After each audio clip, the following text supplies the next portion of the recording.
हरे कृष्णा। जैसा कि मैंने आपसे प्रॉमिस किया था कि हम इस बुक को पढ़ना शुरू करेंगे, तो आज से हम ये बुक शुरू कर रहे हैं जो गुरु महाराज जी परम पूजनीय श्री नुकुंदर स्वामी महाराज जी द्वारा उनके प्रवचन से संकलित है। तो इसका नाम अनमोल मोती शिक्षाप्रद लघु कथाएं दिया गया है। इनको आज से हम पढ़ते हैं। पहला अध्याय यानी कि पहली कथा आज देखते हैं क्या है। तो जगत गुरु शिल प्रपात की जय, श्री सतगुरु नुकुंदर महाराज की जय। तो पहले हम पढ़ते हैं भूमिका से। भूमिका में क्या है? कहानी सुनने में सुनाने की परंपरा अनादिकाल से ही विश्व की अनेक संस्कृतियों का पर्याय रही है। यह ज्ञान मूल्य व संस्कारों को एक पीढ़ी से दूसरी पीढ़ी तक पहुंचाने का एक महत्वपूर्ण माध्यम है। यह आध्यात्मिक ज्ञान को सरलता से समझने के लिए सबसे सुलभ रूप है, जिससे हम प्रेमा भक्ति से संबंधित महत्वपूर्ण शिक्षाओं व सिद्धांतों को सहजता से समझ सकते हैं, वे लंबे समय तक याद भी रख सकते हैं। लघु कथाएं जीवन के मूल्यवान तत्वों को आध्यात्मिक प्रसंगित व रोचक तरह से प्रस्तुत करती है, जिससे प्रत्येक व्यक्ति फिर चाहे वह अपने जीवन की किसी भी अवस्था में हो, इनसे कुछ न कुछ सीख सकता है। ये कथाएं मनुष्य को भावनात्मक रूप से जोड़ती है, जिसके फलस्वरूप उनसे प्राप्त होने वाली शिक्षाओं को अपने जीवन में धारण करना आसान हो जाता है। गोपी गीत में भगवान की परम शुद्ध भक्त गोपियां भी प्रभु की लीला व कथाओं के विषय में कहती हैं। तवम कथामृतम तत्त जीवनम कविभिरीडतम कलमक्ष अपहम स्वर्णम मंगलम श्रीमद् अदतम भुवि ग्रंथि ये भूरिदा जनाः।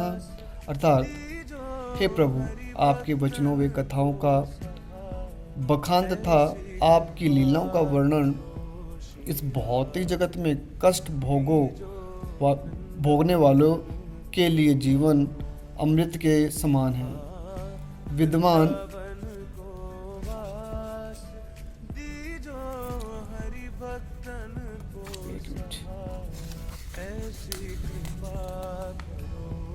विद्वान मुनियों द्वारा प्रसारित यह कथाएं परम सुंदर, मधुर तथा विस्तृत हैं, जो मनुष्य के पापों को समूल नष्ट कर देती है तथा इसे सुनने वाले को सौभाग्य प्रदान करती है।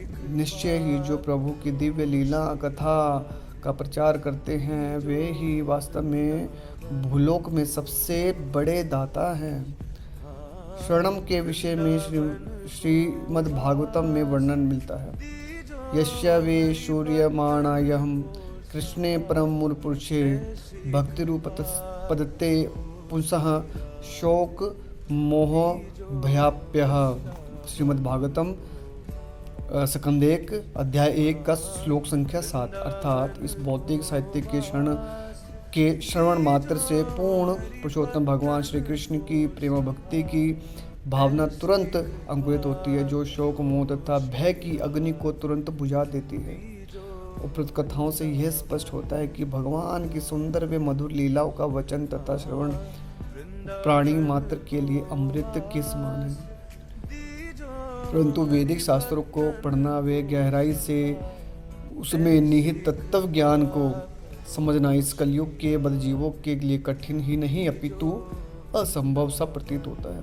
वहीं जब शास्त्रों में समाहिक सभी गूढ़ बातें कथाओं के माध्यम से भगवान के शुद्ध भक्तों यानी कि महाराज जी के द्वारा सरलता से प्रस्तुत की जाती है, तो उन्हें समझना व अपने जीवन में धारण करना बहुत ही आसान हो जाता है। इस विषय में श्री चैतन्य चरितमृत में भी एक कथन प्राप्त होता है कि साधु शास्त्र कृपया यदि कृष्णोन्मुखम है, सही जीव निरस्तरे माया ताहरे साढ़े चैतन्य चरितमृत मध्य 20 के 120 में, मतलब अध्याय 120 होगा और श्लोक संख्या अध्याय 20 और श्लोक संख्या 120 होगी।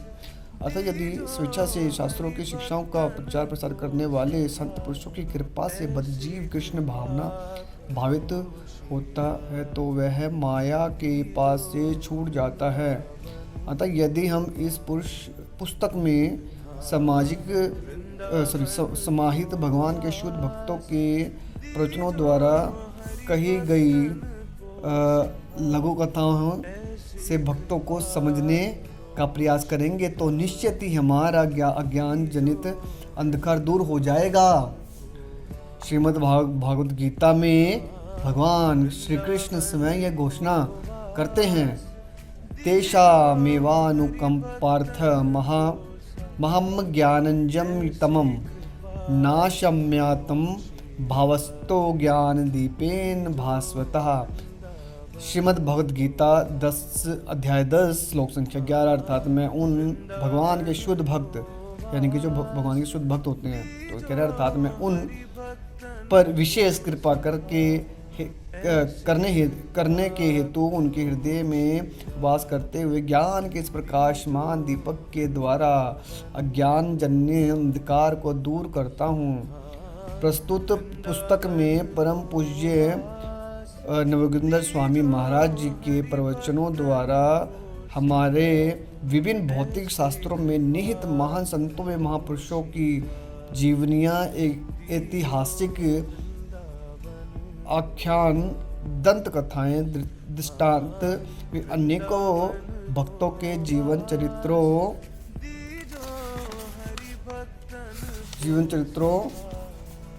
का संकलन किया गया है। शास्त्रों में निहित कथाओं के साथ साथ उनसे मिलने वाली अनमोल शिक्षाओं को भी परम पूज्य महाराज जी द्वारा बड़े ही सुंदर व सटीक रूप से समझाया गया है। इसके साथ साथ शास्त्रों से उद्धृत श्लोकों से इसे बड़ी ही सुंदरता से अलंकृत भी किया गया है।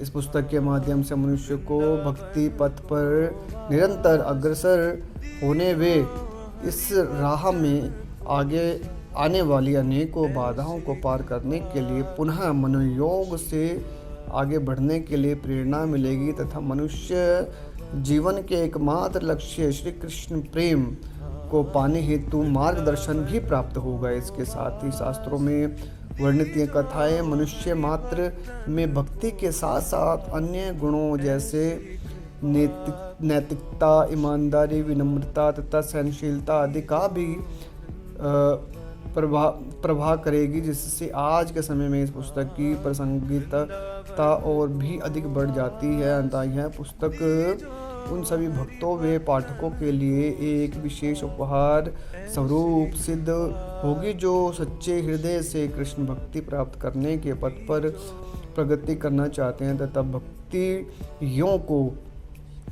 योग को वास्तव में समझकर अपने मनुष्य जीवन को सार्थक बनाना चाहते हैं। हरे कृष्णा। मतलब कि इस भूमिका में बताया गया है कि इस भूमिका में के माध्यम से कि इस पुस्तक के अंदर सभी संत महात्माओं की, है ना, कि कथाएं हैं, दंत कथाएं हैं जो जिनको आप सुन के बहुत ही ज़्यादा गदगद हो जाएंगे, बहुत ही खुश हो जाएंगे, है ना। और जैसे कि हमें पूरे शास्त्र पढ़ने पड़ते हैं तब जाके हम किसी निचोड़ पे पहुंचते हैं और फिर जाके हम उनके अर्थों के बारे में पता लगता है। तो इस पुस्तक के माध्यम से हम उन कथाओं को आसानी से पढ़ सकते हैं, समझ सकते हैं और ज़्यादा पुस्तक पढ़ने की ज़रूरत नहीं पड़ेगी, है ना। उनकी थॉट्स, उनकी थिंकिंग्स जो उन्होंने अपने वचनों में के द्वारा, उदाहरणों के द्वारा हमें समझाते हैं, वो इस पुस्तक में डाले हैं गुरु महाराज जी ने, है ना। तो आज हमने इसकी भूमिका पढ़ी है। कल से हम इसका पहला अध्याय जीवन की दुर्गति का कारण पढ़ेंगे। हरे कृष्णा।